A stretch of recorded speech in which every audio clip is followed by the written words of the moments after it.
afternoon, everyone, and welcome back to the Brainy Boomer Lecture Series. We're so very happy that you've all joined us this afternoon.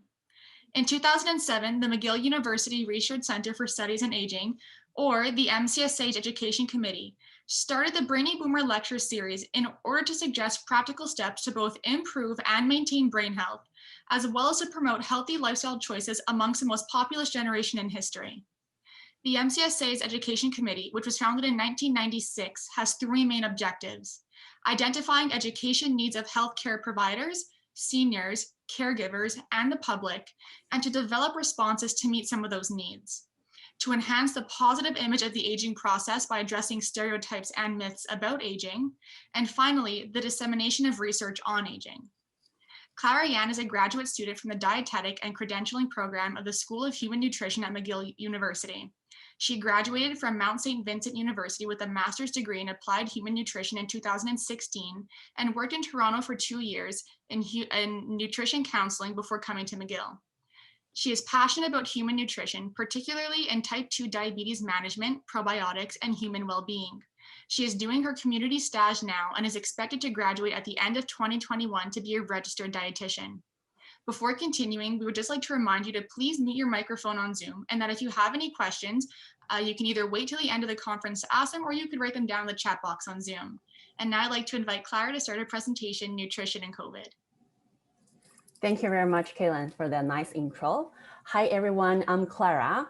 I'm a graduate dietetic student from McGill University, and I'm currently doing my stage rotation with Servizi. Today, I'm glad to present you the presentation that I prepared with the topic of nutrition and COVID. I've been trying to gather all the relevant information for this topic from reputable resources, including federal and provincial guidelines, and many other reliable authorities. So my purpose of this presentation is to present you with most up-to-date, valid, and practical information on nutrition and COVID. So let's get it started. Are you eating well during the COVID-19 pandemic? Okay, I have 3 sections to talk about today during this 45 minutes presentation. The first section is some quick review info about the pandemic. And the second section is about how to eat well during pandemic. And lastly, we will look at some tips for eating well on a budget. Okay, so section 1, COVID-19 pandemic. How does the virus spread and how do people get infected? The virus is spread by respiratory droplet transmission. When an infected person coughs, sneezes, speaks, sings, and breathes heavily, the droplet will fly out and stay in the air for a period of time or fall down on a surface. So healthy people will get infected if they are exposed or have a contact with the virus. Nose, eyes, and mouth are the entry sites for the viruses and bacteria. How to protect ourselves and the others? Well, it's been over a year now since COVID. I believe we all know and we all familiar with the content on this slide, but since it's still spreading in the community, we're just going to quickly review about the most recent guidelines from Quebec government. So never trust our hands and wash them often. Cover our face, limit traveling, and keep 2 meters apart. That's a length of a stick, hockey stick. Also, cough into your elbow would protect ourselves and the others. So who is at the risk of more severe outcomes? Actually, people at any age can be infected with the virus, but for those with chronic medical conditions like lung and heart disease, and for those with cancer and medications that lower the immune system, for example, chemotherapy, those population will be at risk of more severe outcomes. Also, for people living with obesity and older adults, like age above 60, this population is also at risk of more severe outcomes. Here is something that I'd like to emphasize on. In spite of the COVID situation, the older adults are still encouraged to go to their doctor's appointments and do their regular checkups, and also to purchase and take the prescribed medications as you usually do. I believe that this pandemic has been difficult for everyone. People's lives have been changed dramatically, and it's right to feel stressed. So what can we do to distress ourselves? Maintain good sleep habits would help, like 7 to 9 hours per night, and build physical activity into our daily life would also help. Well, if you are flexible enough, like this girl in the picture, you can perhaps try it at home. But for majority of people, the recommended physical activities include, for example, to go for a walk in your neighborhood before the curfew, well, unless you have a dog, or do meditation to calm yourself. There are many online exercise classes as well that you can maybe search and follow, like yoga or cardio exercises. MCSA's YouTube channel also have some recorded exercise classes, so check it out if you're interested. Also, your local recreational and community centers might have many great resources too, so don't forget to talk to them about that. Another fun fact to look at, thanks to the COVID, is the diet changes. There was a survey conducted last year by Dr. Nielsen's team from McGill University School of Human Nutrition. They looked into what were some diet changes in Quebec in 2020, last year. The survey was conducted during the summertime. 80% participants were female, and half of the participants were at age of 59 and above. So the survey showed that there was a decrease in meat protein consumption, an increase in sweet, salty snacks, and fruit and vegetables intake. It also found that people did online grocery shopping more, from 8.7% in 2019 to 26% during the pandemic. That was a big increase. And more people started to grow their own food. And there was an increased interest in home cooking and fermenting. Have you tried any fermented foods? Sourdough bread can be one of the most common fermented foods that we see in Canada. Okay, how about let's get some participation here. Along with some facts that we saw due to COVID-19, there were also some tricky questions or statements came out from somewhere by someone. So I have 2 true or false questions here. Would like to see what you think. So first one, drinking alcohol will protect you from COVID-19. So do you think, is this true or false? Well, you can type your answer in the chat box. To ease your work, you can do T as a true or false, F as a false, or if you feel comfortable, you can unmute yourself and let me know your answer. So do you think, is this true or false? Okay, I see answer is coming in. Oh yeah, false, false, false, all false. Excellent, you guys are absolutely right. So the answer is false. Drinking alcohol will not protect us from COVID-19, but using alcohol-based hand sanitizer will clean our hands and reduce the risk of infection. Second one, this is actually a tricky one. So vitamin C supplements can protect you from COVID-19 and are good for your immunity. Do you think, is this true or false? What do you think, people? Let me know your answer. True. True. I got a true. For immunity. Yes, true. Oh, I have a false. True. Oh, false and true. Oh, Maria, you got true, false. Okay, interesting. So, but good for immunity, no? Yeah, okay. Okay, so first, the answer is false. False. Yeah. Mm. Almost all nutrients can help our immune system in some way, including vitamin C. So this is the true part. But Yeah. some research suggests that vitamin C may, some research suggests that vitamin C may make your immune system stronger. So that is correct. But there is no good evidence that tell us to take a supplement to improve our immunity. Because we can get enough vitamin C from fresh vegetable and fruits easily for a daily need. For example, 2 kiwi fruits will give you the amount that you need for every day. So it seems that there is no need to take a supplement to have the result that we expected. Okay, so what would be some factors that can affect immunity then?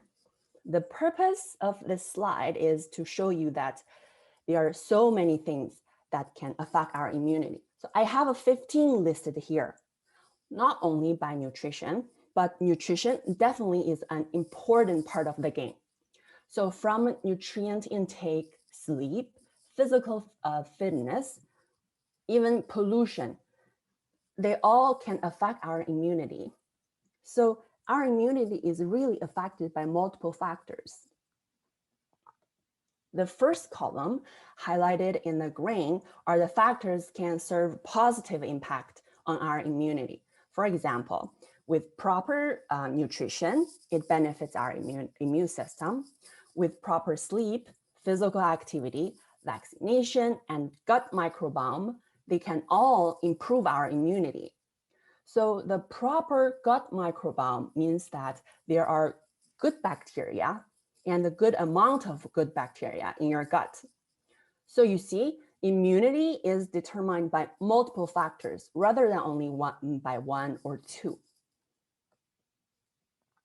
So in the end of this section, I'd like to emphasize that there is no single food, supplement, or natural product that will prevent COVID-19, but healthy eating can benefit and support our immune function.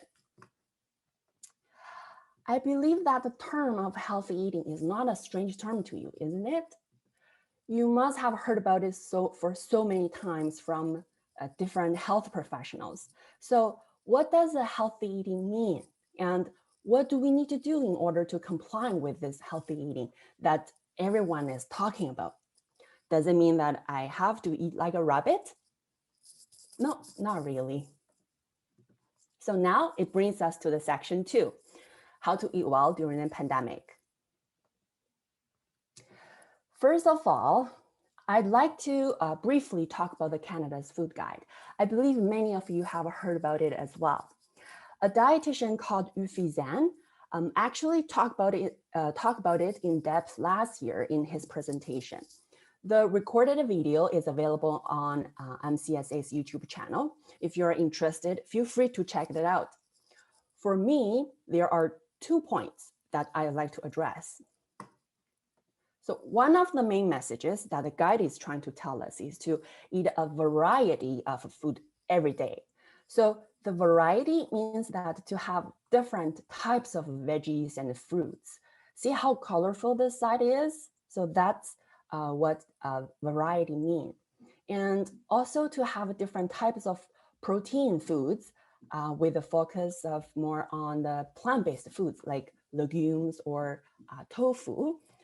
Also with different types of whole grain foods, such as whole grain bread or brown rice, etc. Another main message is about proportion. So doesn't matter if you're going to have a bigger meal with a big plate like this, or if you're going to have a smaller meal with a smaller plate. So the proportion applies to each of the way. So all you want to do is to fill your plate with plenty of vegetables and fruits with proper amount of protein and whole grains. So this is another important message from the guide, which is proportion. So in this picture, I have a full plate of pasta. It looks really good. But how can we make it a healthier choice? Ideally, we want to make it filled with half plate of vegetables. and add a proper amount of protein like this.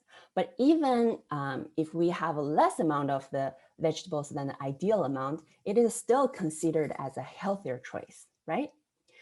And the protein part is something that I like to really emphasize because it is super important for the seniors. Why? Because consuming protein not only maintain muscle mass and strength, but also bone health. Human bodies process protein less efficient when we get older, and the statistics show that people eat less protein when we get older too. That's why be sure to include protein foods in each of your meal. So after talk about the main message of the Canada's Food Guide, it's a great time for me to introduce you a lovely house that I designed, and we're gonna build it together here. So it brings out another concept about eating well during the pandemic, which is healthy eating is more than the food you eat. Let's say this is a house of healthy eating. Just like a house needs a foundation, healthy eating needs one too. So nutritious foods can be understood as the foundation.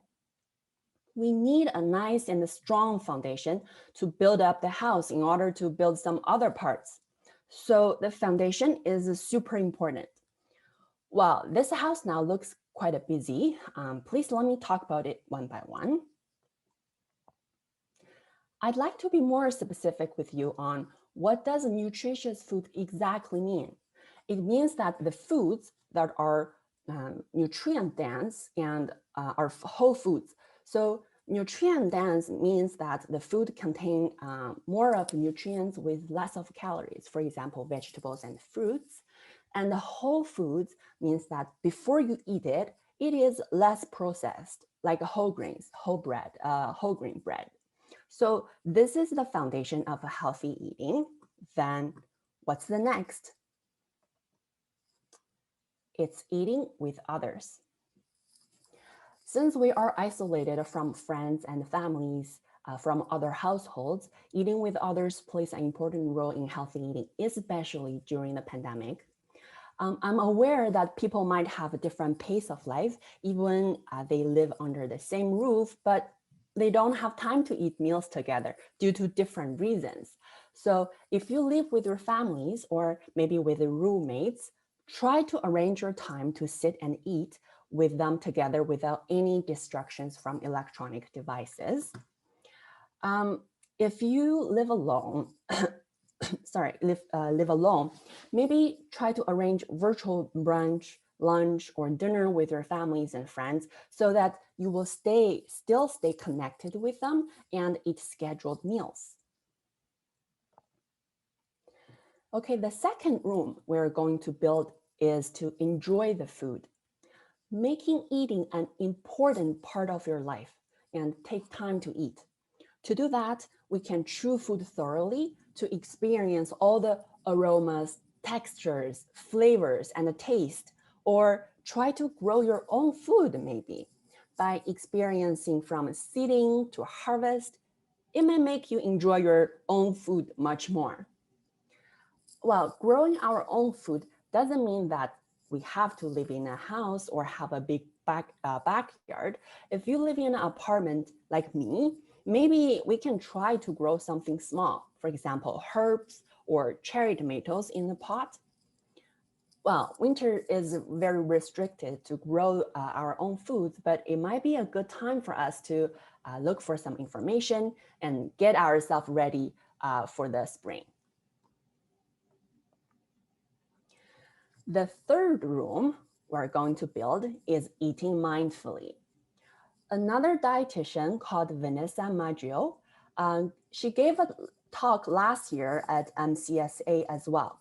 So she talked about mindful eating in her video in depth. If you are interested about that topic, feel free to check it out. There will be some directional information in my flyer that helps you to find the video. So in my presentation, I only would like to emphasize on the idea of mindfulness is awareness.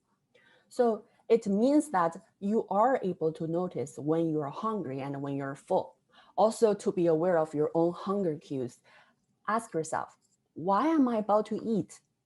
Am I going to eat because I'm stressed or because I'm bored, nothing to do? Or is that because the food is so accessible since I stay home all day long? So be aware of your own hunger cues is a part of the awareness that I like to address. Something else here I'd also like to make you aware is that the awareness doesn't only mean that you know when you don't need to eat. It also means that you know when you do need to eat. So I had the experience that if I'm too focused on my work, sometimes I don't feel hungry at all, even for 8 hours. So I just keep working and I don't go eat. So this is actually where the awareness kicks in as well, which is that we also need to be aware, when do we need to eat? If you experience the same, just like me, maybe scheduled times to eat would help with your eating habits. By having meals regularly, even with maybe a small little portion, it helps us to develop a feeling of a hunger. Awareness doesn't only apply on your meals, but also snacks. Do you remember the survey that was conducted by Dr. Nielsen's team from McGill last year? They found that except increased fruit and vegetable consumption, people ate sweet and salty snacks more often too during the pandemic. So snacking mindfully and choose healthy ones to eat are recommended. It is actually not something temporary or like a fashion. Instead, it's more about forming a mindful and healthy snacking habit that stays for a lifetime. Also, try to limit highly processed snacks, for example, sugary drinks, candies, frozen desserts, and processed meats like sausages and deli meat. You might wonder here, are you saying that I need to say goodbye to all of these types of food in my lifetime? No, not really. We can for sure to eat and enjoy them, but the point is, when we limit consumption, we limit the intake of unnecessary sodium, sugar, or saturated fat. If eating too much sodium, sugar, or saturated fat, it increases the risk of chronic disease. Here are some ideas of healthy snacks. If you want something fast and healthy, how about try sliced cucumbers and red peppers or carrots with hummus or lower fat yogurt? If you miss the dedication of the appetizer when we go to a restaurant, how about have some lower fat cheese and whole grain crackers with cherry tomatoes on the top? Or if you crave for some sweet, try this, whole grain toast with nut butter and a banana. Or if you want something refreshing, how about try lower fat yogurt topped with frozen berries and nuts? In this slide, I have 3 ways to help you to practice mindful and healthy snacking. First, the most important one is we need to remember it. We need to remember that we are practicing it and to give yourself an opportunity to choose between your options. For example, instead of opening a bag of M&Ms, take a pause to think about, is there something else healthier that I can go for? So if you have dark chocolate, yes, that's a healthier option. If you want to have a muffin, how about let's try a toast with nut butter and banana? If you want to have some Pepsi, how about try sparkling water with some lemon or lime juice, or add some herbs to taste? By the way, did you see? A liter of sparkling water is actually less expensive than a liter of a liter of Pepsi, and it gives you little added sugar. Sorry about that. Then snacking mindfully when you feel hungry rather than when you feel bored or emotional. If we eat too many snacks, we are less likely to feel hungry. So we're less likely to eat meals. to plan your snacks ahead of time to include a variety of healthy foods for your snacks. So the important point here is the variety of foods. Remember, the variety we talked about before, it doesn't only apply to your meals, but also snacks. The last room we're going to build is to cook more often. It's actually great to see from literature that people cook more often at home now. That is great. So what would be some strategies to make cooking at home more fun? For example, try new recipes or attend virtual cooking classes with your friends. There will be some cooking classes that prepared by my peers coming out in the next few months, so stay tuned about that. If you live with children, how about having them make a simple dish like fruit salad? It will bring joys to the family and will help the children to form a healthy eating habit too. If you are caregivers, maybe find some easy tasks for your family to do in the cooking process. It can ease your burden actually. Even maybe have them to peel your garlic or maybe chop the onions. Well, it depends on you. It helps a lot, and it also will make them feel engaged. The very last part of the house of eating, healthy eating is the roof. It includes food labels, food marketing, and food safety. For food labels, dietitian Yufi Zhan had a nice talk on how to use food labels to choose between food products. So feel free to refer to his videos. For be aware of the food marketing, here I wanna say that we really need to realize that the purpose of advertisement or attractive food packages are for big companies to sell their products and to make us to pay for it. So the intention of the marketing is more about to turn their products into money, less about helping you to form healthy eating habits. So be aware about that and try to make informed food choices by reading food labels are something really wise to do. Okay, the last one is food safety. Another true or false question here. Do you think COVID-19 can be transmitted through food? Do you think this true or false? Still, same, true is, T is true, F is false, or you shout it out and let me know your answer.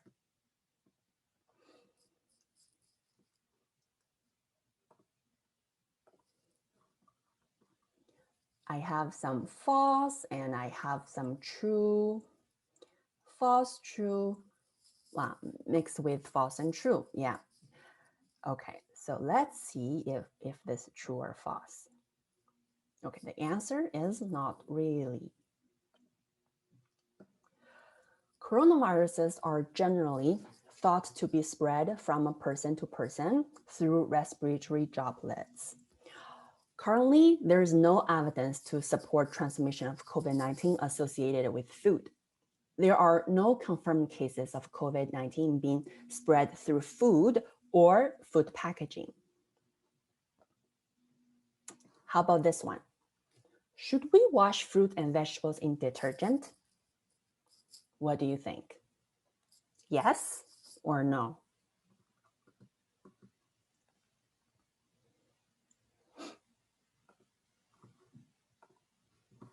No, no. Most answers I got here is no. Okay. Okay, I see the answers. Interesting. Thanks for your participation, by the way.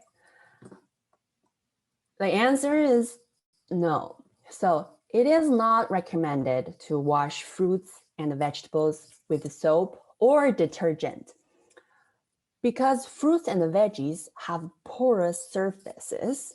So you risk consuming residues from soaps and detergents, which could cause harmful health effects.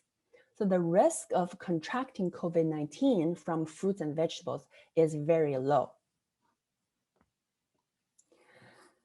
So to conclude what we just went through about the building this house of healthy eating. So healthy eating is more than the food you eat, especially during the pandemic. So except the foundation of nutritious food, which is super important, we want to also try eat with others, enjoy your food, eat mindfully, and cook more often. Also to know how to read food labels to make informed food decisions and to be aware of food marketing and also food safety are a part of the healthy eating as well during the pandemic. So now the house has been built.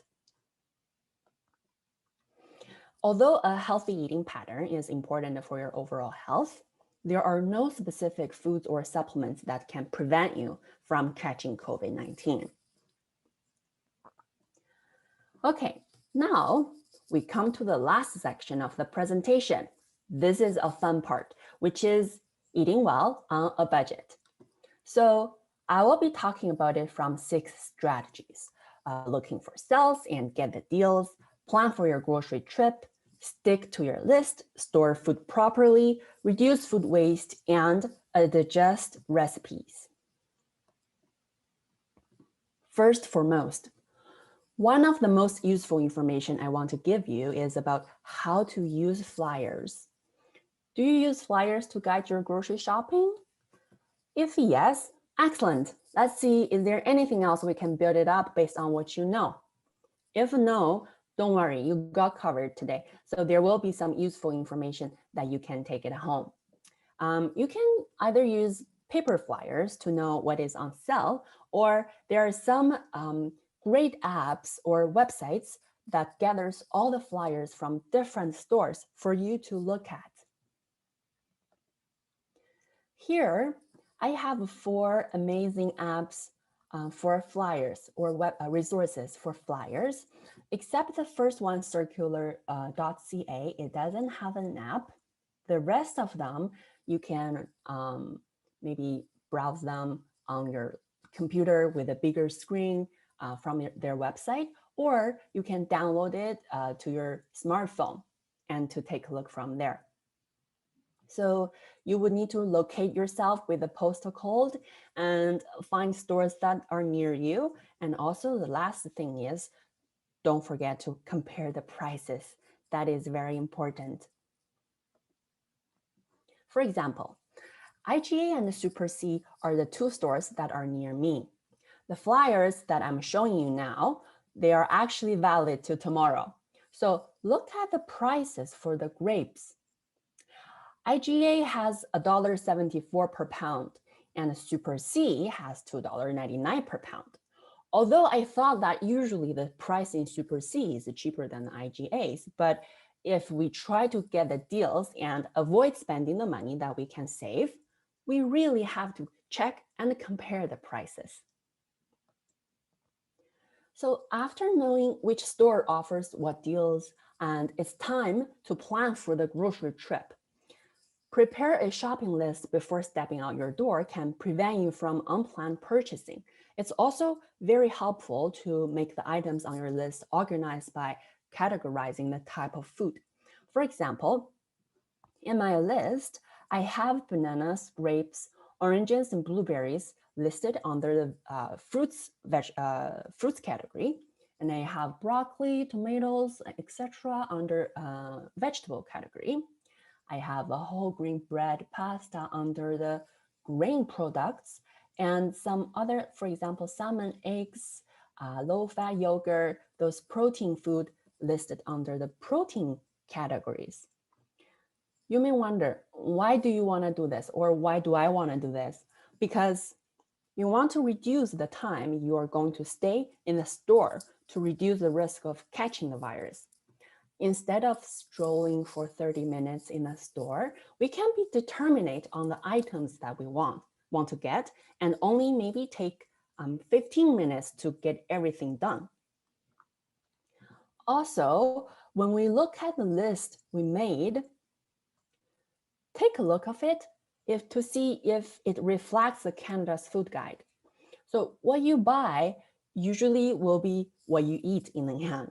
So try to have more items under your fruit and vegetables category rather than the others. It will be also helpful to set a reasonable budget based on your financial situation. Then plan meals and snacks by following Canada's food guide. We can think about what do I have in my pantry and what do I need for the coming week. Also, since it is recommended for seniors to reduce the times to visit and stay in the stores, it will be also very nice to think about, do you have to shop in person? Or would you able to order stuff online and let the store prepare for your order? You just go for a pickup. Or how about online shopping and get it delivered? These are something great to think, but for the last option, there might be assembling and delivery fees.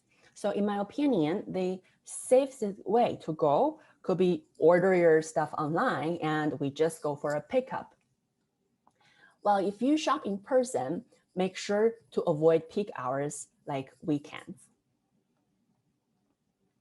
So I'd like to quickly say that frozen and canned food are good choices too. Frozen, canned, or dried food like legumes are convenient and long-lasting. And frozen fruits are picked at the peak of the ripeness and quickly frozen and packaged for selling. So it is just nutritious as the fresh ones. Overall, for frozen, canned, and dry food, we want to choose little to no added sodium, saturated fat, and little to no added free sugar options too. After looking at the flyers and the plan for the trip, the next we need to do is just to stick to your list. Only buy what you planned and will need because there are sales every week and every day. Save the new ideas and unplanned expenses for the next week. Try not to shop when you are hungry and avoid impulse buying. At the beginning of the pandemic, some people experienced panic buying. According to Government of Quebec and Dietitians of Canada, there is no need to fear food shortage. It makes sense actually to gradually build up household stores just in case if you're sick. So adding a couple of pantry staples into your cart every time when you go shopping, rather than large-scale purchasing, is actually recommended. Okay, so you might wonder, what is the pantry stable? Okay, so I have a list here for you. First of all, the term pantry staples, sometimes people use it not only including the items can stay in the pantry, but also some stable foods that can stay in the freezer.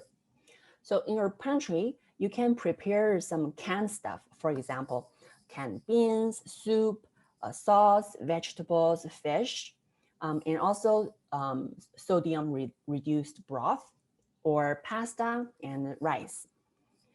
In the fridge, it's good to have some eggs, yogurt, carrots, and lemons. And in the freezer, frozen vegetables and fruits, whole grain bread, low-fat meat and poultry, and also nuts are something good to have. Another fun concept that I thought is nice to mention is about the shop the perimeter. If we overlook the layout of a grocery store, usually the necessities that we need are at the edge of the store. So you will have fresh fruit, vegetables at the entrance. Then you will see meat, poultry, seafood, and deli meat. And if you keep walking at the edge, you will have dairy and eggs, some maybe fresh breads and frozen fruit and vegetables. So keep this general map in mind would help you find your food faster. Okay, now you get your food back. Store it properly can make it last longer and stay fresh. So what do we need to do? Do you know that some produce releases a type of gas called ethylene that ripens itself and others nearby produce. Avoid storing the gas-producing foods with other vegetables can prevent early spoilage and keep the veggies long-lasting. Ripe bananas and kiwi fruits are the examples of gas producer. So to know what else releases the gas, you can find more info in my flyer. This picture here shows you where to place different types of items. So upper shelves is good for ready-to-eat food, the food that you don't need to cook. And for the middle shelves, you can put your dairy products like milk or yogurt, cheese, and eggs. For the bottom shelves, it's good for wrapped raw meat and the fish. And in the drawers, it's good for vegetables and fruits. For the door, we can put sauce or preservatives there. So this is how to wisely place different items in the fridge that can keep them last longer. Herbs are expensive. I believe we all know that. If we don't store them the way they like, they go bad fast. Like the dried and wilted cilantro in the picture, and your money is wasted too. So here are some tips for herbs and vegetables that need special care. For delicate herbs like cilantro, parsley, or mint, it needs to be washed, then cut the bases of the stems, then transfer them to a glass with an inch of water and cover loosely with a plastic bag. So that's the way those delicate herbs like. For other herbs like oregano, rosemary, and thyme, we can roll it in a damp paper towel and store in the fridge. For asparagus, store them in a glass of water and the stalks upright. Next is about reducing food waste. It is reported that 58% of food produced in Canada is lost or wasted each year. And do you know that the average Canadian household spends more than $1,700 on food that is wasted every year? So arranging food storage properly can prevent food from spoilage and save money. We need to put attention at the back of the pantry and fridge and to follow the FIFO rule. So what is that? It is first in, first out. It means that for the items you put in first, get them out first too. So this way, it prevents food from being forgotten and expired, so to save the money. Another way to reduce food waste is to use and store leftovers. Labeling the date and the type of the leftovers that goes in the freezer is a smart way to save it for later and also avoid confusion. So about how long can cooked food last in your freezer, you can find the information, a resource link in my flyer. Okay, the last strategy to eat well on a budget is to adjust recipes based on your inventory and what is on sale. For example, if a recipe calls for fresh tomatoes for pasta sauce, you can try canned diced tomatoes if that's what you have. If a recipe calls for fresh fruits, frozen fruits might work well too. I have to mention that especially for bakeries, frozen fruits might work better than the fresh ones. For diced chicken in a salad, try to use canned chickpeas or beans. Having plant-based protein is also recommended by Canada's Food Guide. This delicious and nutritious recipe is adapted from Canada's Food Guide. You can find it in my flyer. It is budget-friendly and freezer-friendly. So if you live alone or only cook for 2 people, you can save the leftover in a sealed tight container for later or when you don't feel like to cook. The recipe is for a serving of 6. So feel free to use the half of the ingredients to make a serving of 3 if you prefer. If you try to or want to find healthy and tasty recipes, check out Canada's Food Guide and Heartstroke Foundation's website. You can find the resources links in my flyer too. Okay, to sum up the take-home messages of my presentation, the house of healthy eating is one of an important one. So remember to have your foundation built first, a nice and strong foundation that is built with nutritious foods, and also eat with others, enjoy your food, eating mindfully and cooking more often are crucial points during the pandemic. Be aware of food marketing and safety, and read food labels to make informed decisions are also important parts in healthy eating. Another message is about grocery shopping. So to use flyers to check and compare the prices, make shopping list before you go, reduce your shopping time in store and considering order online, and store foods wisely to reduce food waste. Also, experiment with some substituting ingredients in the recipe are some practical tips that we can apply to our daily life. So you don't have to try to do all of them, just maybe pick one and try it to see how does it work for you. To look for trustworthy COVID and nutrition information, you can visit Dietitians of Canada, Health Canada, and the Government of Quebec. So this brings us to the very end of my presentation.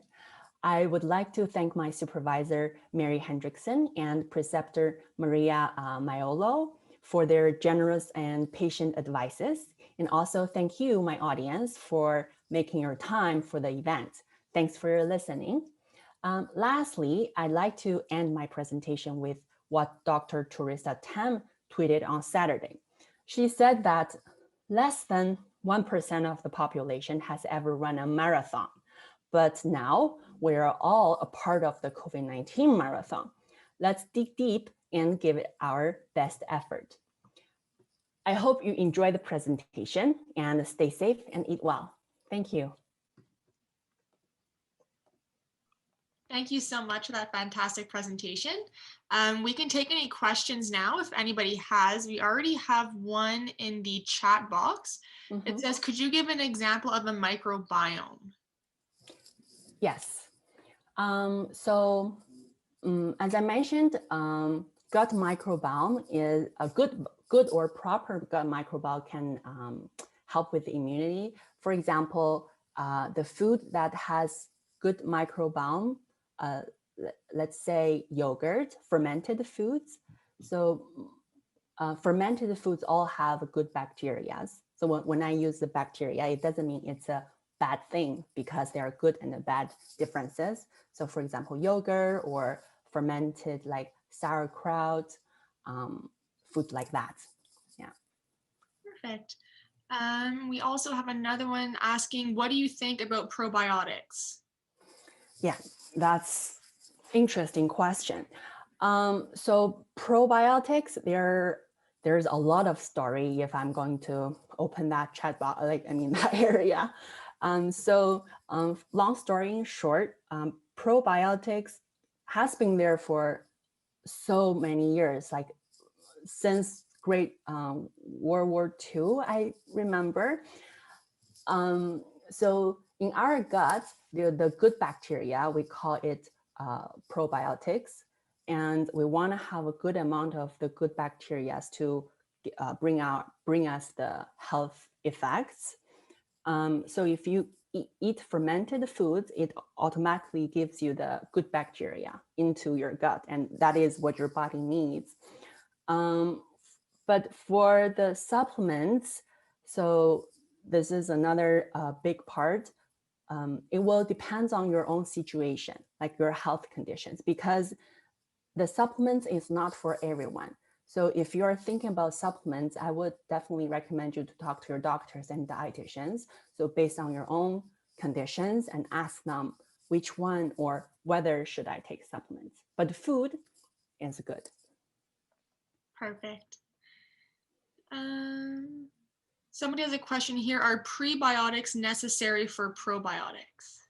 Yes, great question. Who asked that? It's super smart question. Sue. Maybe Sue, if you would like to unmute yourself, maybe? Wait a moment. Yeah. It's a great question. Yes, Yeah. yes, I understand. Do you hear me? Yes. We hear you well. I understand that we have to feed probiotics with prebiotics.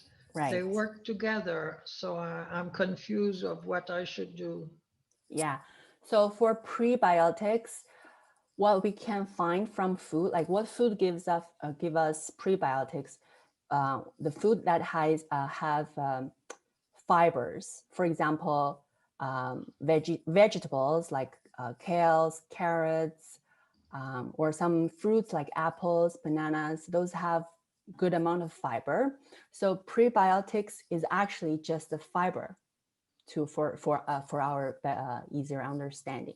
So when you inject fiber into your gut, it helps your gut environment become more rich for the good bacteria to work. So the good bacteria needs a nice environment in order for the little good guys to work. So eat fiber rich food like vegetables and fruits will help with that. And you're definitely correct. Probiotics and prebiotics, they are like sisters. They have to go together. Thank you. You're welcome. One more thing on that line is you mentioned fiber, and we always talk of two kinds of fibers. Mhm. I forget now, soluble and insoluble. Mhm. Yeah. More questions. So what will be your answer questions? Are you wondering what are the differences between the two type of fibers? Yes, I read about it, but when I get to the kitchen, I don't know if I'm using the right kind, the right way between soluble and insoluble to have a good gut health. Yeah, I see what you mean. So two different fibers, that's correct, soluble and insoluble. So one will help you to your bowel movement will help you with that. Another, they are all good for your health overall. So another one, we can find it from maybe oats or whole grain products that will make your bowel healthier as well. So when we eat food, I would say we don't have to clearly separate which one is which one. So as long as we eat majority food with less processed food like whole grains, vegetables, and fruits, we can get the enough good amount of fibers for our daily needs. And they all are very useful and healthy for benefit our health. Yeah. Okay, so one last is all bran falls into which one? All Which bran? soluble or insoluble? All bran cereal. Oh, whole grain or all bran soluble fiber. Yeah, it has a soluble fiber in there. Can I add, Clara? It Hey, Mary. All bran, the insoluble fiber is where it's not going to absorb water. So if you put it in a cup, you'd see it kind of floating on the top. It's like wheat bran, oat bran. And the all bran is going to have a high content of that insoluble fiber, which is why it helps with managing constipation. And the soluble fiber is like oats, where it absorbs water. And so there is always going to be the combination of the two in the different foods, and it's important to eat a variety. So it's great that you're eating some all bran, and I'm sure you'll be able to work in oatmeal, apples, and those other things as well that will get the soluble fiber. And remember to drink water when you're trying to gradually increase your fluid intake. Does Yes. that answer your questions? Yes, and I do drink a lot of water. So thank you. Thank you, Mary. Perfect. And we did have another question here. It says if you have any tips on how to keep bananas from getting ripe faster. Yeah. So banana, when it's green, it becomes too yellow. It gives off the gas that I mentioned. So if you want to keep it not that ripe, just separate them, store them separately. So don't make them stay together. Separate those individually. So that will help it. Perfect. Yeah. Are there any other questions for Clara?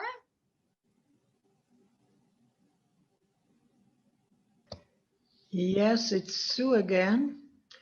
I had to arrive late for your lecture, and I wonder how we will get your flyer.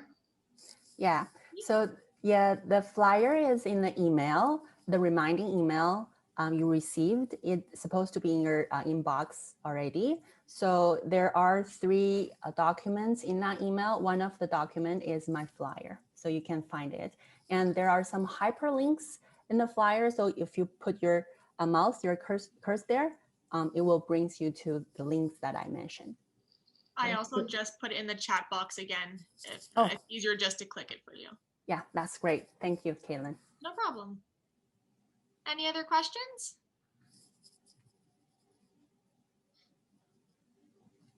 All right. Well, thank you one more time, Clara, for this fantastic presentation. As you can see from the chat box, everyone really, really enjoyed it. As I was saying, thank you and thank everybody for coming today. As usual, we all have our links down in the chat box. We have the link to our YouTube page in case you want to go back and rewatch this to get some more tips and tricks, or you want to watch a different Brainy Boomer event. We have the link there. The link to our Eventbrite page because we've added some new events that will be very, very interesting. And we also have the link to a brief survey.